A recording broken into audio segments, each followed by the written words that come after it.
argentino a un poder, o perdón, a un tribunal en particular contra el que vos estás yendo en tu sentencia. Entonces ahí apareció toda una discusión acerca de si habían dejado de tener jerarquía constitucional los tratados. Bueno, es toda una discusión que se está dando, si se quiere, en la doctrina. Jurisprudencialmente todavía no hubo un pronunciamiento, hay algunas señales que uno puede llegar a rastrear. De nuevo, excede, creo, el encuentro de hoy, pero básicamente la Corte no dijo que dejaron de tener jerarquía constitucional, pero sí simbólicamente le puso un freno a las potestades de decisión que tiene la Corte Interamericana sobre las sentencias que hayan sido dictadas dentro del esquema constitucional argentino o dentro del Poder Judicial argentino, cuya cabeza, y lo digo por última vez, es la Corte Suprema de Justicia de la Nación. Entonces, ahí tenemos una cuestión, pero si nosotros vamos al texto constitucional y nosotros vamos a las opiniones mayoritarias, y no hay casi discusión en este sentido, en términos de fuente de derecho, Constitución y tratados con jerarquía constitucional siguen, me animo a decir, siguen estando en un pie de igualdad, y lo único que habría cambiado, que no es menor, y esto lo vamos a ver sobre el final, es que hay un órgano que es el máximo intérprete y que es inequívocamente la Corte Suprema de Justicia de la Nación Argentina. Entonces, seguimos ahí. Después, además de la Constitución y los tratados con jerarquía constitucional, están los tratados sin jerarquía constitucional, que por diseño constitucional tienen jerarquía superior a las leyes, pero inferior a la Constitución Nacional. Y ahí vamos a encontrar, no sé, tratados de libre comercio, por ejemplo, y ese tipo de cuestiones, en donde si se incluyen cláusulas específicas, esas cláusulas no pueden, o por lo menos no deberían ser restringidas por ley. Acá hago una cosita acá. Ahí está. Ahí está, ya sacamos bien. Entonces, y después están también los tratados de integración, que por ejemplo el del Mercosur, que nos pueden traer a nosotros un montón de previsiones normativas que influyen en la construcción del derecho administrativo. Pero bueno, después en todo caso habrá que ver ley por ley, que cuando al margen de ese tratado, las decisiones que se toman en el marco de ese tratado, y habrá que ir viendo caso por caso un tema de jerarquía, pero como para que ustedes lo sepan, son los lugares desde donde pueden salir los fundamentos para dictar nuevas decisiones administrativas. Constitución con tratados con jerarquía, tratados sin jerarquía y tratados de integración. Después, ahí ya sí vamos al lugar donde más cómodos nos sentimos todos, creo, no sé, aparecen las leyes.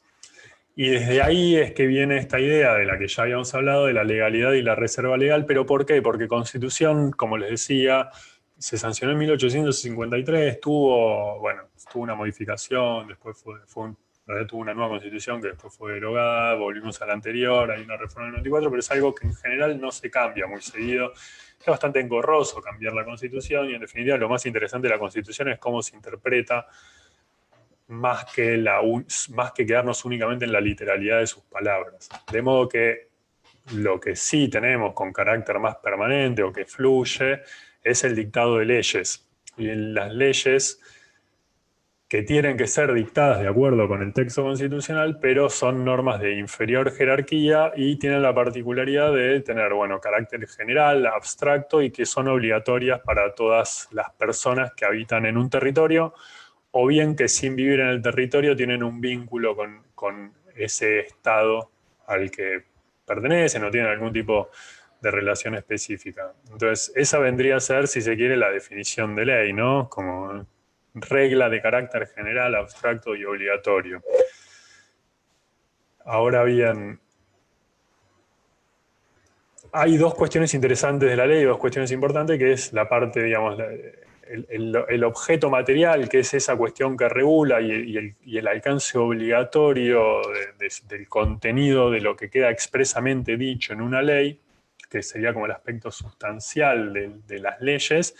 Y por otra parte tenemos toda la parte más formal, que es el procedimiento que tiene que ser seguido para que se llegue al dictado de una ley, ¿no? Y ahí vamos a tener tanto quién tiene la competencia o cuál es el poder que puede dictarla y cuál es el procedimiento que tiene que seguir. Entre las dos, digamos, si nosotros tenemos ley propiamente dicha, es porque esa norma va a contener tanto la parte sustancial o la parte material. Vieron que a veces se dice ley material y ley formal.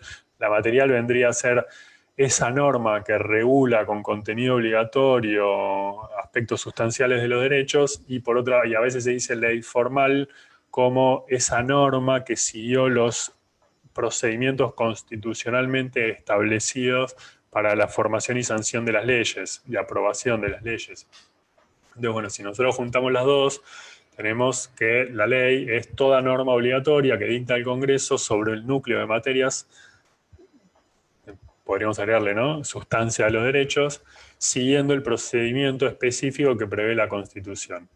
¿Y qué particularidad tiene? A nosotros nos interesa desde el derecho administrativo, como para terminar de redondear algunos conceptos, que ese procedimiento constitucional, que no tiene sentido hablarlo ahora, algunas entran por el Senado, otras entran por diputados, pero tiene que aprobar una, después la tiene que aprobar otra, a veces hay mayorías calificadas, etcétera, etcétera, etcétera.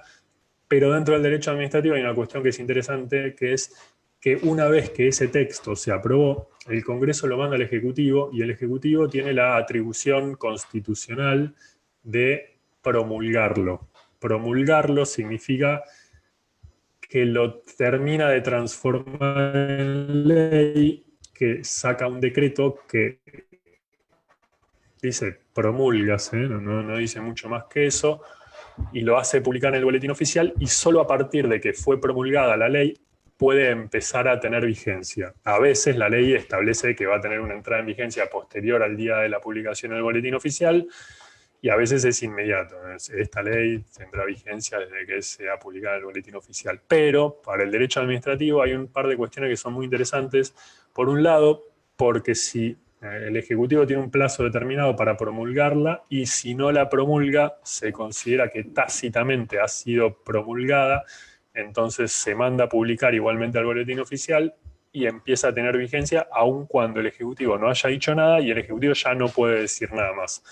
Ahora bien, si el Ejecutivo quiere, la puede promulgar puede ser para no tener que esperar esos 8 días, o porque quiere sacar una noticia en el diario diciendo que la promulgó, es indistinto, pero también puede hacer una cosa que se llama veto, y veto con B corta, que es vetarla, es decir, anularla, y que no anularla en realidad, sino establecer que esa ley, tal como fue aprobada, no va a ser promulgada, y la devuelve al Congreso, y el Congreso en todo caso tendrá que ver si consigue mayorías calificadas para insistir en su sanción, o bien el Poder Ejecutivo lo que puede hacer es vetarla parcialmente, es agarrar el texto de la ley y decir esto sí, esto no, esto no, esto no, esto no, esto sí, esto no, y promulgarla parcialmente y solamente en partes.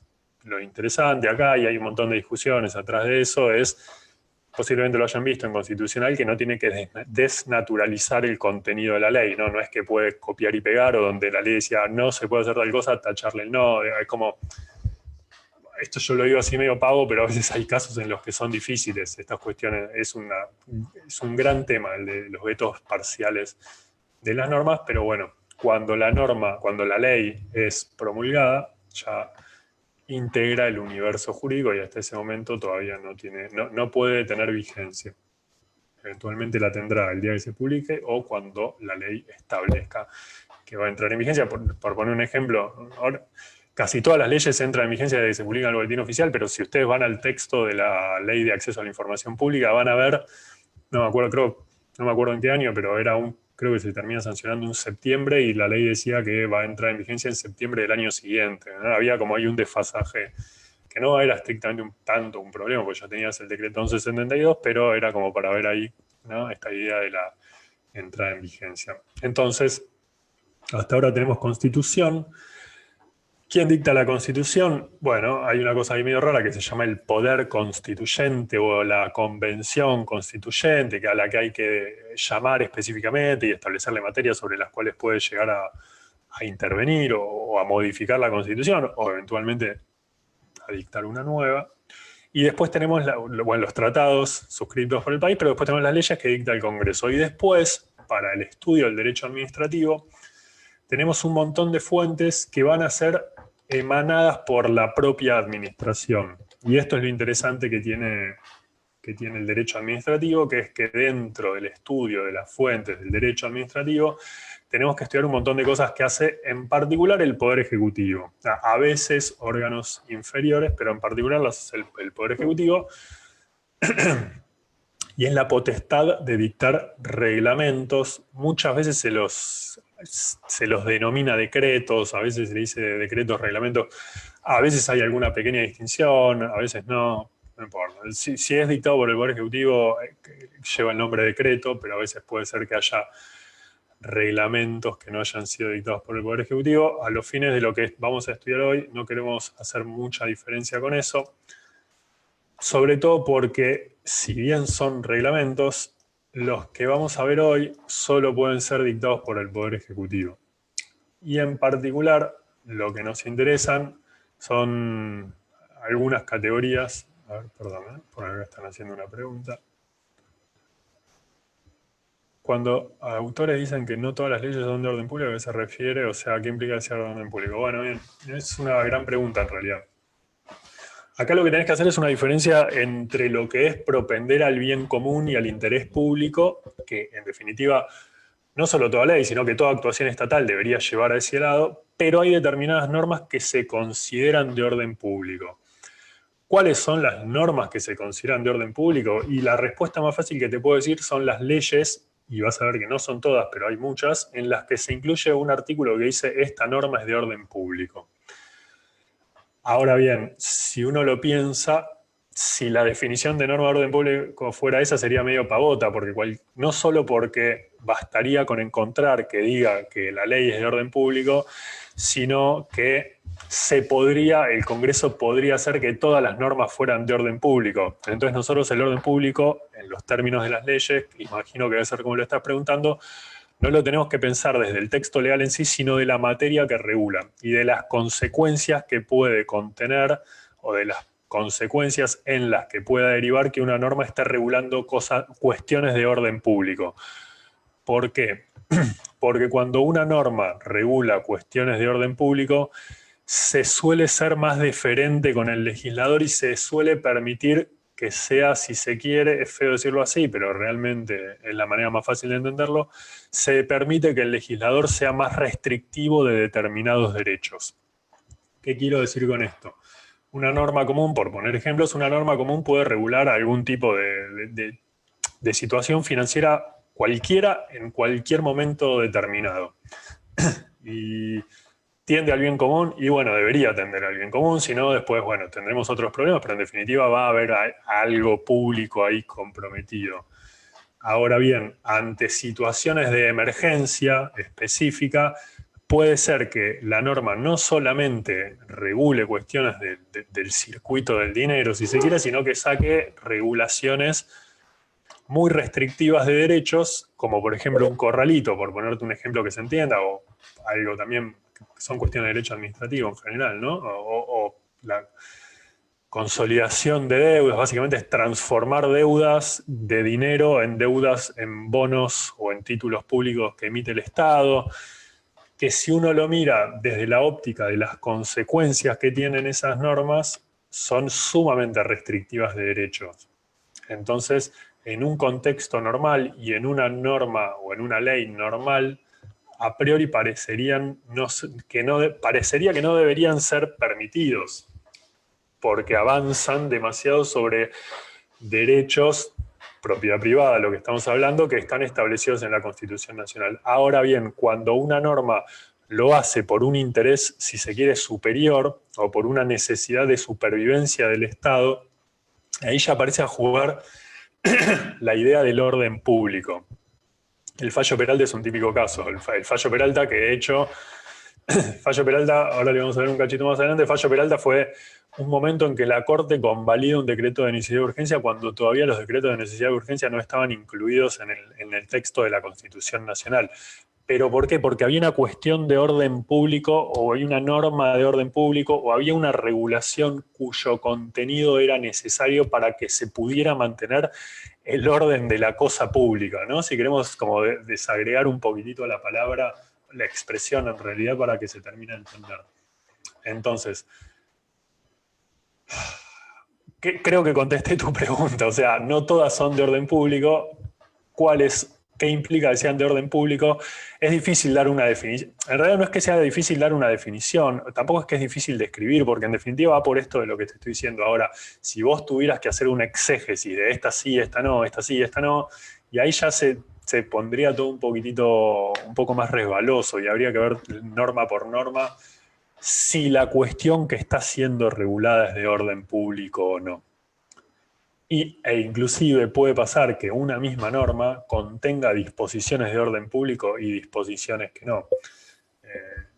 Se me ocurre, ¿no? Por un ejemplo, habría que pensarlo, ¿no? Y en esto quizás tu profesor tenga otra opinión, porque son todos temas en algún punto opinables. Pero puede ser que una ley de presupuesto, que es la ley que todos los años se aprueba el Congreso para decir cómo se va a gastar el presupuesto el año siguiente, haya algunas disposiciones que sean de emergencia y que específicamente regulen cuestiones de orden público, y ahí puede ser que haya cuestiones que sean estrictamente, no sé, del trámite cotidiano de la cosa pública. Entonces tampoco es que todas las leyes son en un 100% de orden público, hay que ver norma por norma y hay que ver, digamos, cuál es el contenido de lo que está siendo regulado. Y la consecuencia, ¿cuál va a ser? Bueno, que muchas veces el intérprete parece ser más permisivo con los límites de lo que está siendo regulado. Pero por eso te digo, no basta con que diga la norma, hola, soy una norma de orden público, porque si fuera así sería muy fácil burlarse de todo este control constitucional que tienen las normas. Estamos más o menos orientados con la respuesta. Bueno. Bueno, seguimos. Bien. Entonces, además de las leyes y de los distintos tipos de leyes, después también hay, no sé, bueno, no vamos a hablar hoy, ya hablamos un poco el otro día, vieron que hay leyes de fondo, que son los códigos de fondo dictados por el Congreso, que se aplican en las provincias, hay leyes federales, leyes locales, hay un montón de distinciones dentro de lo que es el mundo leyes, si quisiéramos, pero no me quiero detener demasiado con eso, por lo menos hoy. Y después están los reglamentos o los decretos, que son esas normas derivadas del poder reglamentario, que es el poder que tiene, digamos, que es esa función administrativa que tiene el Poder Ejecutivo reconocida por la Constitución, que le permite al Poder Ejecutivo sancionar o dictar determinadas normas que a veces se le llaman decretos, a veces se le llaman reglamentos, y la potestad de dictarlos surge también de la Constitución Nacional sin perjuicio, y esto volviendo a esta idea de la reserva legal y el principio de legalidad, sin perjuicio de que muchas veces el Congreso pueda avanzar todo lo que quiera, para algunos autores todo lo que quiera, para algunos en alguna medida, sobre el contenido de lo que está siendo regulado por decreto.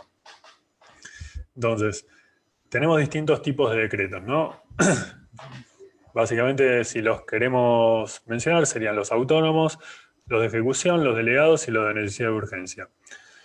¿Cuáles son los autónomos? Bueno, los autónomos, por ejemplo, cuando digo algunos autores, digo, Balbín, por ejemplo, no lo dice exactamente con estas palabras, pero básicamente plantea que no habría, más allá de su reconocimiento en la doctrina, no habría que aceptar los decretos autónomos. ¿Por qué? Porque los decretos autónomos definidos por la doctrina clásica del derecho administrativo vendrían a ser esos reglamentos que dicta el Poder Ejecutivo en las materias que le son privativas, ¿no? Se habla de que hay una zona de reserva de la administración y se habla en este contexto de que la Constitución le dio al Poder Ejecutivo competencia exclusiva sobre determinadas materias.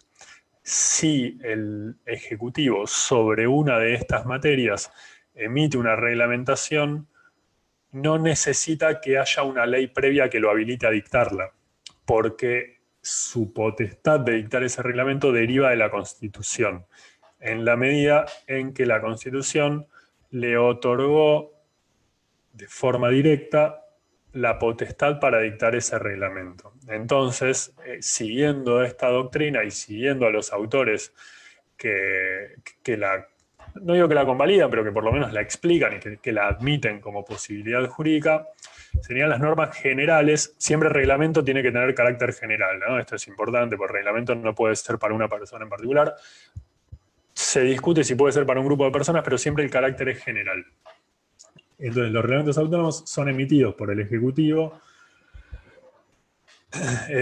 sin aplicar una ley, digamos, sino aplicando directamente la Constitución, ¿no? Y esto parecería derivarse de... Todo esto está en el 99 de la Constitución, ¿no? Este sería el inciso primero, que es el que le atribuye la responsabilidad política por la administración general del país.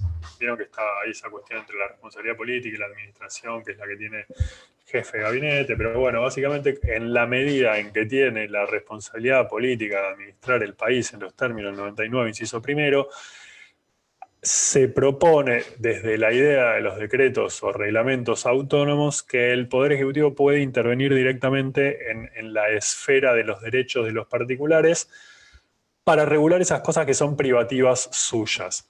¿Cuál es el problema? Y esto ya, digamos, seguramente ya se les haya disparado porque tiene que ver con todo lo que veníamos hablando. Bueno, pero ¿cuáles en todo caso van a ser esos límites? Porque si en definitiva administración general del país puede ser todo, convalidando la existencia de los decretos autónomos significa que estamos convalidando que sea el Ejecutivo el que diga qué reglamento es necesario para la administración general del país. Y bueno, desde acá es que se pone este freno de que algunos autores van un poco más allá, como Balbín, que dice, no, bueno, estos decretos no tendrían que existir, ni siquiera tendrían que ser convalidados. En todo caso, podríamos llegar a hablar de decretos internos, que son los que regulan cuestiones internas de la administración, no sé,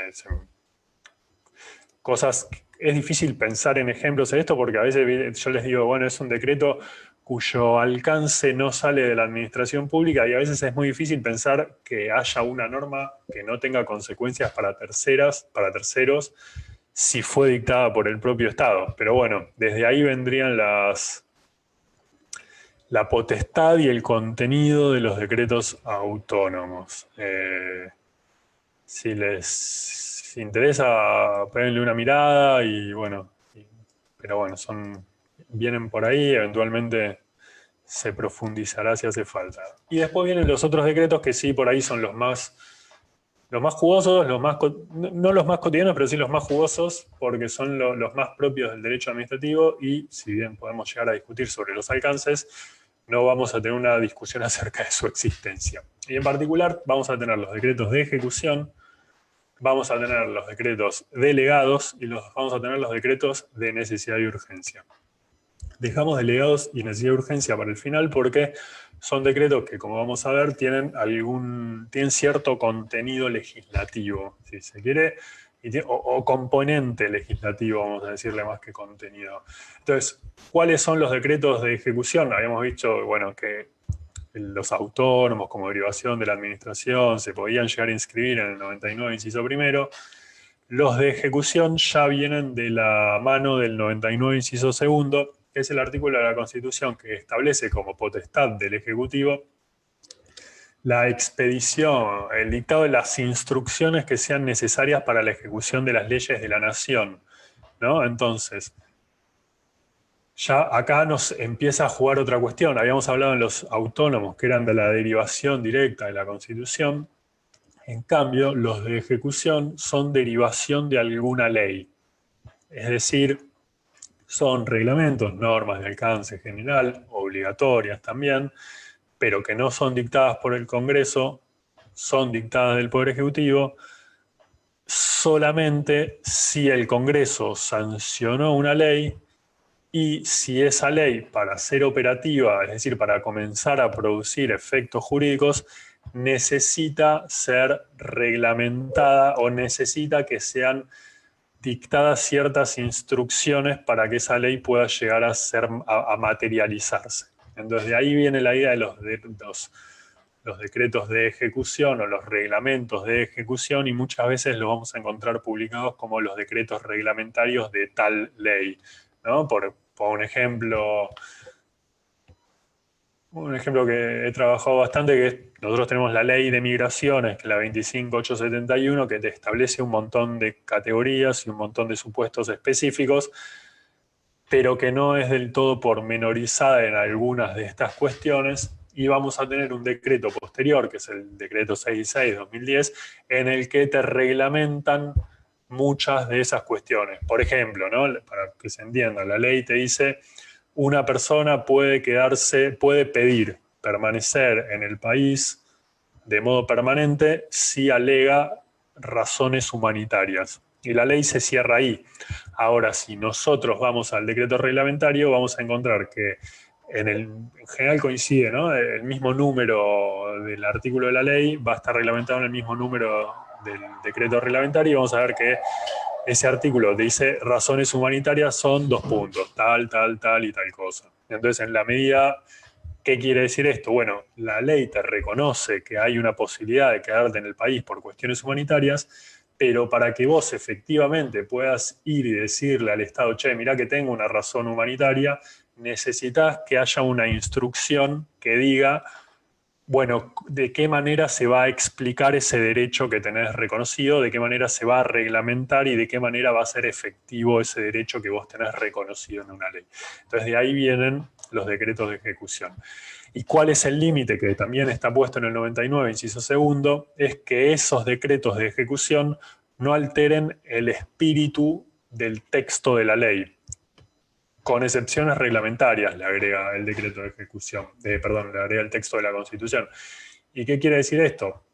Bueno, bien, si la ley te dice tenés que reconocerle, a ver, ¿cómo podríamos decirle? Bueno, si uno quisiera decir, bueno, la ley establece que hay razones humanitarias vinculadas con problemas en el país de origen, el decreto reglamentario podría decir, bueno, razones humanitarias vinculadas con el país de origen pueden ser tal, tal, tal y tal cosa, pero no puede agregar en un artículo siguiente, pero no puede ser que ese problema haya sido en tal país. Entonces ahí, porque si bien estaría reglamentando y estaría dictando instrucciones, en la medida en que la ley te hablaba de países de origen y el decreto te exceptúa un país, se sobreentendería que ese decreto está alterando el espíritu de la ley, estableciendo una excepción reglamentaria, es decir, una excepción en el reglamento que no estaba previsto en el texto de la ley. Entonces, que hacen las leyes de ejecución, ahora, cada tanto les mecho con la lectura de algo ahí, tipo definición, por si ustedes después quieren anotar o algo así. Bueno, son los actos que dicta el Poder Ejecutivo con el propósito de fijar los detalles o pormenores de las leyes sancionadas por el Congreso. Es decir, las reglas de carácter general, abstracto y obligatorio, pero con un alcance específico decidido por el Ejecutivo sin alterar el espíritu de la ley. Entonces, como principios generales, el decreto no puede modificar, derogar ni sustituir la ley, alegando que la está reglamentando, y, bueno, tampoco puede invadir esas cuestiones que solo podrían haber sido decididas por el legislador. ¿Qué quiere decir con esto? Así como no puede achicar los derechos de los ciudadanos al momento de reglamentar, tampoco puede ampliarlos más allá de lo que el legislador quiso ampliarlos. ¿Por qué? Porque no es una función propia del Poder Ejecutivo ese reconocimiento de derechos por el principio de reserva de ley y por el principio de legalidad. Hay algunas discusiones de actualidad ahí, seguramente con el correr de los meses, si todo vuelve un poco a la normalidad, va a haber pronunciamientos, sobre todo de corte, para darle los alcances a los decretos de ejecución en particular, ¿no? Son interesantes. Pero después, estos serían los necesarios para la ejecución de las leyes. Pero además, ya aparecen dos figuras que tienen, como habíamos dicho, componente legislativo o que tienen una vinculación con el trámite de sanción de las leyes. Y son, en particular, los decretos delegados y los decretos de necesidad y urgencia. Los decretos delegados los hemos visto menos y en general los decretos delegados, no es que no existan, han existido un montón, pero los decretos delegados en general, no es para tirarlos abajo, pero en general uno los empieza a ver más allá de la definición, ¿no? Pero uno empieza a saber de su existencia cuando avanza un poco más en el estudio del derecho administrativo. Muchas veces se mezclan con las cuestiones penales, muchas veces se mezclan sancionatorias, no penales, muchas veces se mezclan con cuestiones tributarias o aduaneras. Y en definitiva, los decretos delegados son también actos de alcance general que dicta el Congreso, pero sobre materias legislativas, es decir, sobre materias que tienen un contenido que tiene que haber sido, que tendría que haber sido decidido por el Congreso. ¿Pero por qué puede hacerlo? Porque el Congreso lo autoriza previamente a dictarlos. Entonces, el Poder Ejecutivo ingresa a regular materia legislativa, pero lo hace con una previa autorización del órgano legislativo, de modo que no hay estrictamente una invasión de un poder sobre las funciones del otro poder. Básicamente, digamos, el legislador le pasa al Ejecutivo la posibilidad de regular por decreto algunas cuestiones. Lo que nosotros tenemos que ver es, bueno, qué cuestiones puede regularlo y con qué alcance puede regular el Congreso, perdón, el Ejecutivo en estas cuestiones, y ahí ya se empiezan a poner un poquitito más de límites a la cuestión de la delegación legislativa.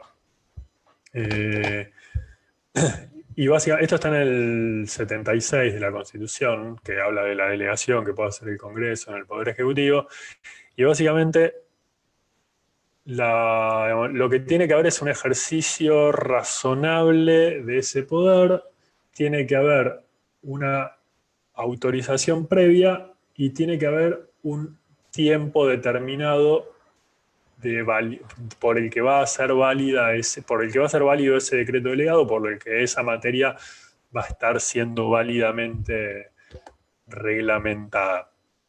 Entonces, acá lo que tenemos que hacer como dos diferencias para terminar de entenderlo, y es, por un lado, hay una ley previa, pero no es una ley previa que tiene que ser reglamentada, sino que hay una ley de delegación. Hay una ley que transfiere la competencia del Congreso al Ejecutivo, ¿no? A diferencia de los decretos de ejecución, en los que lo que hace el Ejecutivo es establecer los detalles de la ley, acá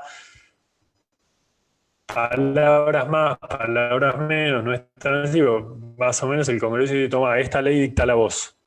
Entonces, lo que tenemos que ver es qué materias. Bueno, lo que dice la Constitución es que se prohíben las delegaciones legislativas, salvo, es decir, en lo que sí se puede delegar son materias de administración o de emergencia pública. Entonces, ¿a qué va? Bueno, esto no está definido. Una de las maneras, si se quiere, más clásicas para ir a definirlo esto es ir a buscar al 99 inciso tercero, que es donde se regulan los decretos de necesidad y urgencia, porque ahí al prohibirte determinadas materias, eso te lleva a que necesariamente sobre esas materias no se puede delegar. Pero bueno, también por doctrina se ha ampliado un montón el contenido de las cuestiones que no deberían poder ser delegadas, y se podría decir que las materias de administración son las actividades normales u ordinarias del Poder Ejecutivo en su orden interno y en sus relaciones con terceros. Lo que pasa es que si solamente nos quedamos con esa definición, a veces se nos pueden llegar a escapar algunas cuestiones. Y después, bueno, también se nos mete de nuevo todo el tema de la emergencia, que habría que pensarlo como un estado de hecho extraordinario o imprevisible, que crea situaciones de gravedad y de necesidad. ¿Cuál es la intención? ¿Por qué administración y emergencia? O administración o emergencias, como dice la Constitución, pero no está mal pensarlo juntos. El trámite de sanción de las leyes es lento y el trámite de decisión de lo que va a quedar incorporado en el cuerpo de una ley es engorroso. Entonces, si hay una cuestión de emergencia y lo que se está regulando no integra en definitiva lo que tiene que ser alcanzado por función legislativa, pero puede ser que se escape un poquitito de esa regla, muchas veces el Congreso lo que hace es delegarle al Poder Ejecutivo la regulación de determinados derechos que van a tener que ser regulados de un modo más rápido y eso posiblemente tienda a la eficiencia al momento de tomar una decisión sobre alguna materia que tenga que ser regulada específicamente sobre la marcha. O sea, esto es como, obviamente lo digo con un lenguaje súper coloquial y como debería estar pensado, pero si ustedes se fijan, en general las leyes de emergencia delegan, de hecho en diciembre salió una ley de emergencia delegando en el presidente, declarando emergencia sanitaria, económica, etcétera, etcétera, y ahí le dan como un montón de posibilidades al presidente para que pueda tomar decisiones sobre la marcha que deberían haber sido dictadas por el Congreso. Ahora, el Congreso quizás no tendría el ritmo suficiente para poder ir sacando sobre la marcha, pero tampoco son cuestiones de ejecución, obviamente no son autónomas, no pertenecen a la órbita del decreto autónomo, y le dan con esto la posibilidad de regular los derechos con un alcance mayor en la medida en que es necesario para timonear esa emergencia y esa administración. Pero, de nuevo, ¿cuáles son los límites? Bueno, el Congreso le tiene que decir en qué materias, no es que le dice este año legisla vos, sino que le dice, bueno, vos vas a poder dictar decretos, delegados, vas a poder sacar disposiciones con cierto contenido legislativo sobre estos temas y durante un lapso determinado. Vas a poder, hay emergencia sanitaria, de hecho se decidió en diciembre, ¿no? Más allá de lo que está pasando ahora, bueno, vas a poder administrar el sistema de salud y vas a poder tomar decisiones más allá de las que son estrictas competencias del Ministerio de Salud, pero vas a poder hacerlo por un año. Y de nuevo, vamos a lo mismo. Después hay que ver cuál es el contenido de cada norma que sale específicamente, porque si de pronto se le transfiere potestades sanitarias y lo que hace el Ejecutivo es en un decreto delegado, no sé, digamos, establecer restricciones de carácter comercial a las farmacias o a los hospitales privados y bueno, después habrá que ver si el contenido de esa decisión, si el contenido de ese decreto alcanza la materia que fue específicamente delegada al Ejecutivo o si se extralimitó, ¿no? Entonces, eso ya después de nuevo, siempre el derecho administrativo en parte se vuelve difícil porque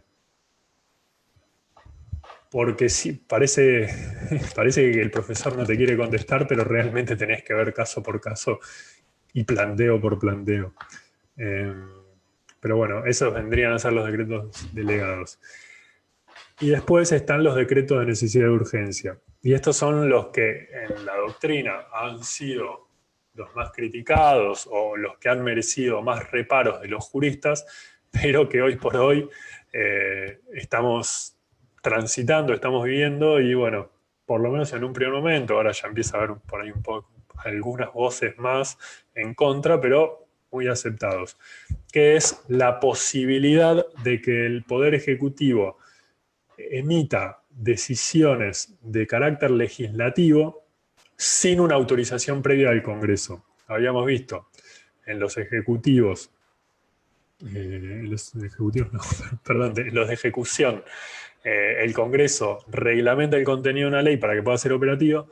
En los delegados, el Congreso transfiere al Ejecutivo la posibilidad de dictar una norma sobre una materia determinada y por un periodo temporal, y en los decretos de necesidad y urgencia no hay ley previa, sino que es el Ejecutivo el que directamente sanciona la ley, podríamos llegar a decirlo. ¿Por qué? Porque volvemos a lo que habíamos hablado hace un rato, que es que nosotros cuando hablamos de ley hablamos de una confluencia entre ley material y ley formal, material siendo el contenido, formal siendo el camino para dictarla, y cuando nosotros hablamos únicamente del contenido de una ley o de la parte material, bueno, ese contenido, esa sustancia de regulación va a estar en el texto del Poder Ejecutivo. Entonces, el texto del decreto de necesidad de urgencia no va a tener la parte formal de la ley, obviamente no va a transcurrir ese camino formal, procedimental de sanción de las leyes establecido en la Constitución,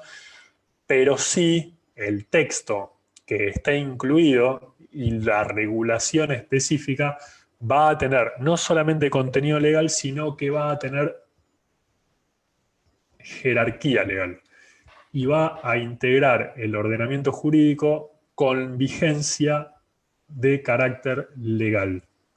Entonces, por eso es que esto es tan criticado y por eso es que se repiensa permanentemente cuál es el contenido de los decretos de necesidad de urgencia y, en particular, digamos, cuándo pueden ser dictados y hasta dónde pueden regular. ¿Por qué? Porque si uno lee el 99, inciso tercero, el artículo arranca desde la prohibición absoluta, diciendo que el Poder Ejecutivo nunca podrá dictar normas de carácter legislativo, salvo que, en supuesto de necesidad y urgencia, en la medida en que no esté regulando cuestiones tributarias, penales, electorales o de regímenes, partidos políticos, si las circunstancias excepcionales hacen imposible seguir los trámites ordinarios para la sanción de las leyes, que son los previstos en la Constitución, bueno, puede dictar estos decretos de necesidad y urgencia que van a tener un alcance y un contenido legislativo, van a regular y van a integrar el universo jurídico como si hubieran sido dictados por ley.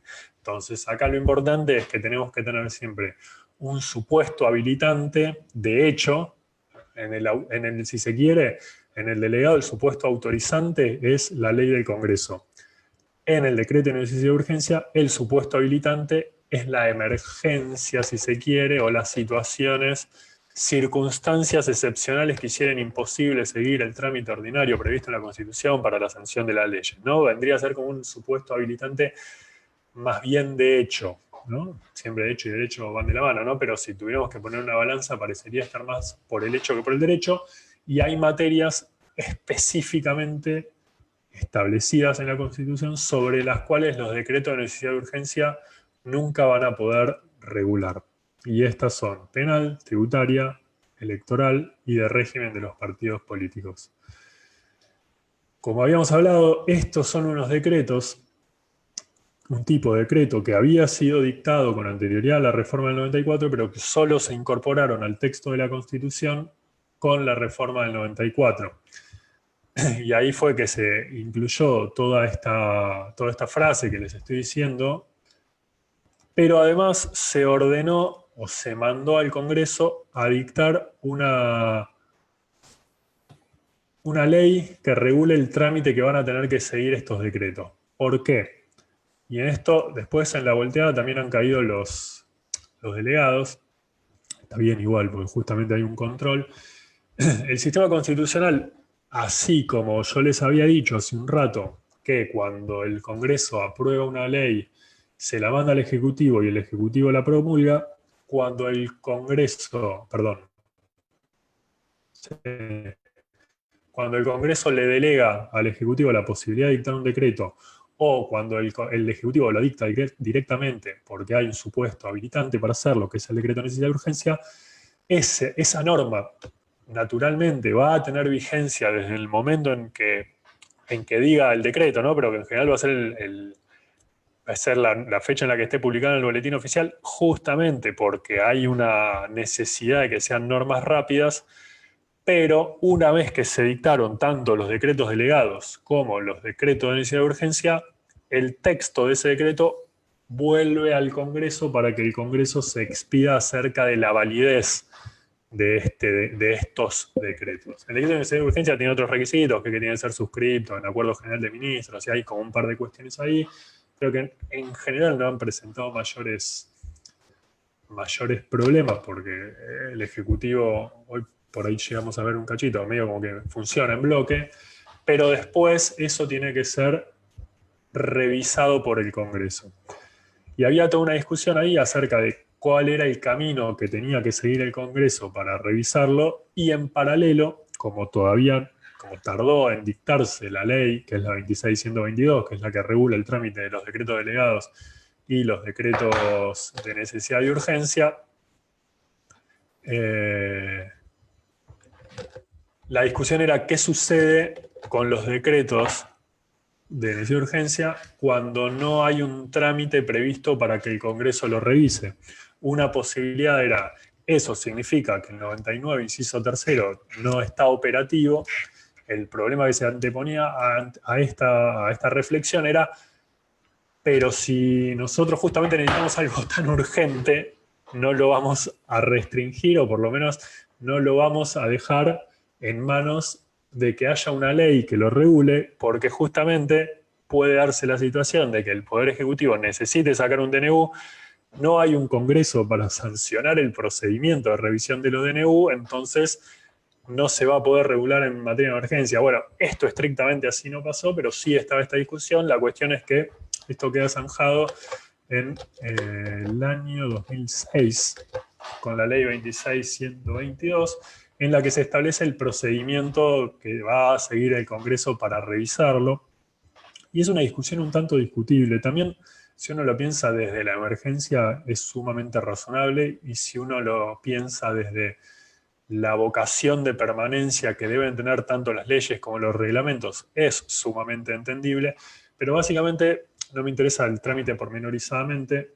Si les interesa, lean la ley, es clarísima, pero hay una idea ahí que dice que el decreto de necesidad de urgencia es válido, y como les digo, si es válido, está vigente, y en la medida en que está vigente, opera como ley. Entonces, el decreto de necesidad de urgencia es ley, a menos que las dos cámaras del Congreso, cada una por separado, tiene que haber dictámenes, hay una comisión bicameral permanente, etcétera, etcétera, pero las dos cámaras del Congreso, Senado y diputados, tienen que pronunciarse en contra.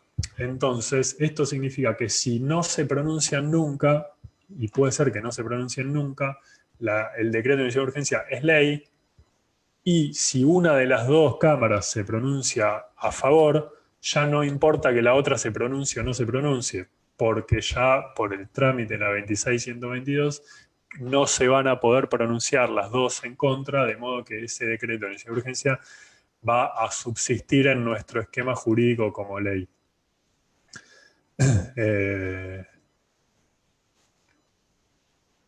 Bueno, ese es como el pantallazo. Perdón. ¿Qué cosa resulta modificatoria del 82? Perdón.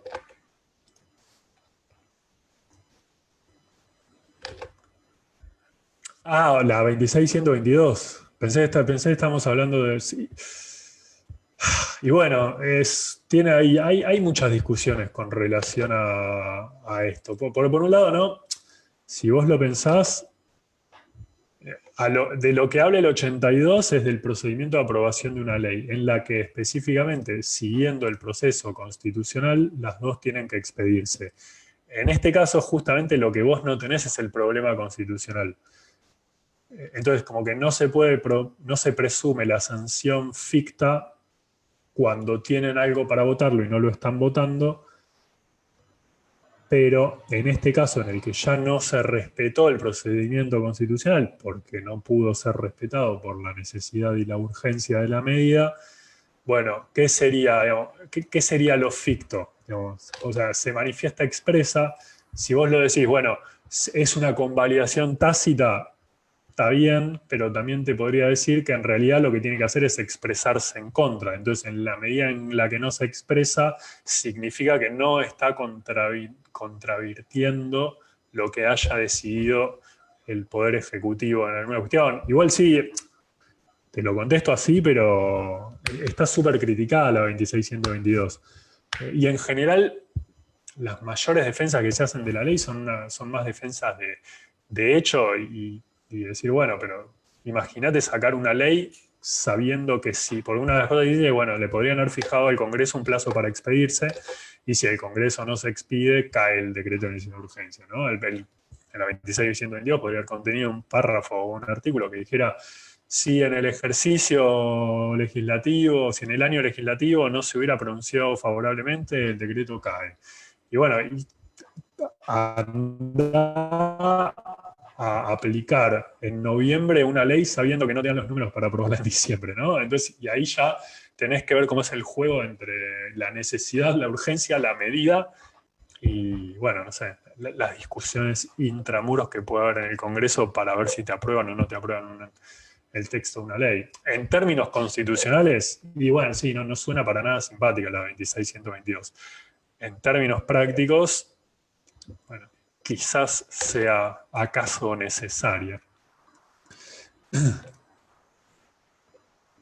Sí, sí, sí. Es súper confuso, obvio. Imagínate que hay gente que dedica su vida a estudiar esos temas y nosotros estamos haciendo una charla por Zoom sin siquiera conocernos.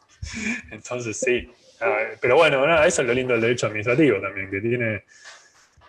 Esto lo ves en constitucional y ves toda esta discusión constitucional y es interesantísimo. Ahora, desde el derecho administrativo venís con la impugnación concreta a un artículo de ese decreto de necesidad de urgencia que tuvo un impacto en alguna actividad. Punto. Y se vuelve muchísimo más rica la discusión que si simplemente nos quedamos, que no es poco, ¿no? Bueno, el 82 y compararlo con otros sistemas constitucionales. Ahora, cuando lo ves eso aplicado en un acto administrativo que se dictó como consecuencia de ese DNU o en una determinación que se hizo, porque yo, bueno, es como que te pone la cabeza en marcha. Entonces está bueno el derecho administrativo. Los invito a seguir la orientación. Estoy de acuerdo con que está bueno el derecho administrativo, por eso sigo la orientación. Y bueno, Santiago, acá en Facebook nos llegó una consulta, Sí, que la voy a leer, si me aguardas un segundito. sí, obvio. La consulta es en caso, pero, o sea, refiriéndose al veto de la ley que explicaste, ¿qué Sí. pasa con la parte de la ley vetada? Si tiene que cumplir, habían preguntado. No. La parte, vos tenés una ley, ¿no? Que tiene 20 artículos. Si vos votás 15, perdón, si vos vetás los últimos 5, es ley los primeros 15. Lo otro, nada, vuelve al Congreso a ver si lo aprueban con 2 tercios y a lo sumo, si lo sacan con 2 tercios, eso podrá terminar siendo ley, pero no es obligatorio para nada. Lo que pasa es que ahí la discusión muchas veces está en que respondiendo a la pregunta, no, la parte vetada no integra el cuerpo de la ley y no es norma obligatoria para la población, eso seguro. Lo que pasa es que ahí vos después lo que tenés que ver es si lo que dejaron vigente, digamos, si lo que subsistió del texto legal tiene sentido si vetaste lo otro, ¿no? Entonces es como, bueno, ahí ya hay sí un ejercicio más de discusión constitucional y muchas veces administrativo, pero inclusive si una ley está vetada, punto. No hubo tantos casos en nación de vetos de ley. En la ciudad tengo entendido que hubo más. No sé, yo no he sido un estudioso del régimen de la ciudad, pero sí he seguido los diarios. Y no, básicamente cuando se veta, se veta. Es como si el Congreso no la hubiera aprobado o en los parciales es como si el Congreso no lo hubiera incluido en el cuerpo de la ley.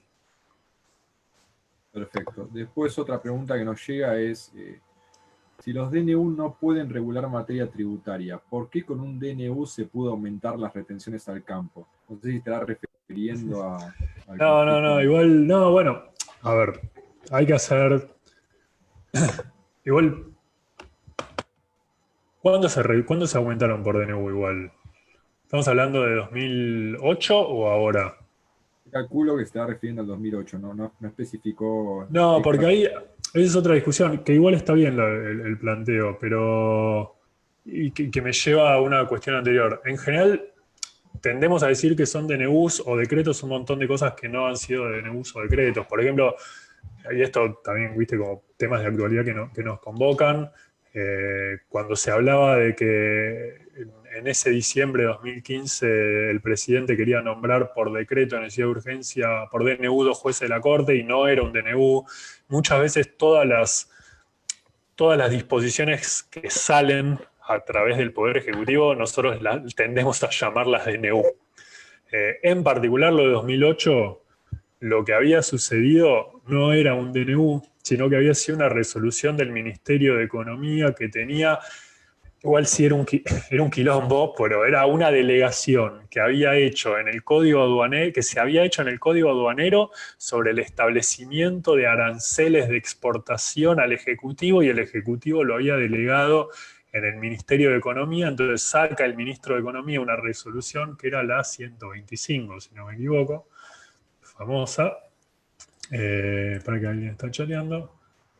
Sí, es Lorena, le contesto rápido, va a quedar grabada la clase. ¿Lorena es la que ha hecho la pregunta? Sí, sí. No, Lorena está... no había sido, Lorena había sido en Facebook. Pero sí, no, bueno, pero entonces termino. Entonces, ahí no había sido una cuestión por DNU, sino que había sido en el ejercicio de la delegación que se había hecho, no me acuerdo los pormenores, los artículos ni nada, pero sí tengo en la cabeza que había sido una delegación, si no me equivoco, prevista en el Código Aduanero, que es una ley del Congreso Nacional, no me acuerdo si al Ejecutivo, imagino que habrá sido al Ejecutivo, y que el Ejecutivo a su vez lo delegó en el Ministerio de Economía, y ahí se estableció una alícuota diferencial. Entonces ahí es donde se te empiezan a meter un montón de cosas que no tiene mucho sentido verlo hoy en detalle, porque escapa largamente el CPC, pero es interesante. Y vos decís, está prohibido por DNU dictar normas tributarias. Bien. Lo más probable es que también entonces debería estar prohibido por delegación la posibilidad de crear impuestos. Ahora, ¿es lo mismo el DNU que el delegado? No. Y a su vez te pregunto, ¿es lo mismo crear un impuesto que modificar la alícuota, es decir, el quantum o el porcentaje que se va a cobrar sobre un arancel de exportación? No es que crearon un impuesto, no es que la 125 creó el impuesto a exportación. El 125 modificó una resolución del Ministerio de Economía anterior, que no había sido cuestionada, o por lo menos no había sido declarada inválida, que decía que por la exportación de tal cosa se va a tributar o se va a pagar como arancel de exportación un 15%. Eso estaba establecido en la resolución del Ministerio de Economía y no había ningún problema. Ahora, cuando el Ministerio de Economía lleva de 15 a 30, no me acuerdo cuál había sido el número, ahí aparece el problema. Y ahí, cuando aparece el problema, se te plantean todas estas cuestiones. Después, bueno, está la discusión política atrás, obviamente, que siempre va de la mano de todo esto, pero si querés, fíjate que hasta que no fue un problema económico, no fue un problema político, y tampoco se planteó como problema jurídico. Ahora, si de pronto el Congreso, de pronto el Ejecutivo saca una norma diciendo creo un impuesto, bueno, es bochornoso y nadie lo va a defender. Ahora, muchas veces lo que se crea, la figura legal que se crea para recaudar, no se llama impuesto, pero puede llegar a tener algún tipo de contenido de carácter impositivo o tributario. Por ejemplo, puede llegar a crear una tasa, y la tasa no es impuesto. Entonces las tasas pueden ser creadas a veces por el Ejecutivo, y lo que vos tenés que discutir es, hay un fallo de la Corte, es interesantísimo, si te interesa buscarlo, se llama Mexicana de Aviación, debe ser del año 2008, 2009, por ahí, en los que te habla de que no tenemos que estar al nomen iuris, que va de la mano de lo que habíamos dicho al principio, de que es cuáles son las leyes de orden público. Basta que la ley diga que es de orden público, no estemos con el nombre de la ley que dice que creó una tasa, o la ley o la norma que sea, sino vayamos a ver cuál es el contenido, cuál es la parte material de lo que está siendo alcanzado por esa fuente del derecho, y solamente después de determinar cuál es la naturaleza jurídica, que es una expresión muy poco feliz en el derecho en general, porque naturaleza jurídica parece algo demasiado inabarcable, pero si nosotros detectamos efectivamente la esencia de lo que está siendo regulado, y ahí vamos para atrás y veremos cuál tuvo que ser el órgano emisor de esa fuente de derecho, y ahí veremos si está bien que haya sido el Ejecutivo porque tuvo delegación, porque de hecho yo les hablaba de que en los delegados podemos hacer como, bueno, qué es materia de administración y qué no, entonces podríamos recurrir al 99 tercero y decir penal no, electoral no, tributaria no, pero el 76 no dice que no puede ser tributaria. Crear impuestos yo no creo que nadie lo haga. Ahora, modificar algunos aspectos de cuestiones que pueden tener un impacto tributario cuando el Congreso legalmente te habilitó a hacerlo, y bueno, es más posible que suceda, después habrá que ver de qué manera se reguló para ver si fue válido o no ese decreto en particular. Perfecto. Bueno, no hay más consultas por ahora. No sé si alguien más quiere formular alguna más mientras voy dando un cierre a esto. Sí, pará, Mati, una cosa, perdón, yo arranqué diciendo también que había sido muy ambicioso el programa del día. Arreglamos para otro día para ver organización, ¿no? Porque... Sí, sí, sí. No, para la No, organización listo. es un tema extenso y no sé, Gigante. si querés seguimos Pero no, me da pena por ellos. Son las 8:00 y pico de la noche. No sé qué tendrían, pero no, capaz que los llaman a comer. bueno, lo podemos No, dejar para armamos la otro día. Perfecto, dale, dale. Sí, sí, además tuvimos un par de temitas técnicos al principio y bueno, eso nos afectó, Sí. pero bueno, de nuevo, como dije la vez pasada, gracias Santiago por darnos tu tiempo para dar esta clase y bueno, y a los chicos y chicas que están presenciando la clase, sepan que esta clase queda grabada, también está el material de estudio, lo van a encontrar en Conciencia Digital, está todo el material de administrativo y de CPO de Derecho Público también. Y bueno, y mañana y durante la semana vamos a seguir con las clases de apoyo. Por ejemplo, mañana tenemos laboral, perdón, penal, procesal, concursos y quiebras, para aquellos que, bueno, si bien seguramente no estén en el CPO todavía, o capaz que sí, para comercial sirve. Y el viernes tenemos la familia y tributario, esto que estuvimos hablando de tributario un poquito recién. Pero bueno, de nuevo, Santiago, muchas gracias. Y bueno, y al resto recuerden Nada, que, gracias a ustedes. que estamos canalizando los reclamos que tengan respecto a la cursada virtual. Y bueno, no sé, Santiago, si querés decir algo más para No, cerrar. no, gracias por estar. Y no, sobre todo también para organizarnos, después arreglaremos la fecha y demás, pero si quieren, tan buenas las preguntas que van surgiendo y es normal que surjan preguntas mientras hablamos, pero si tienen dudas previas o temas que les gustaría incluir, tiren antes, digamos, escríbanle a los chicos como para que me los hagan llegar, así ya lo vamos incluyendo y profundizando algún tema que les interese en particular. Perfecto. Bueno, entonces quedamos así y nos vemos la próxima entonces. Gracias. Adiós.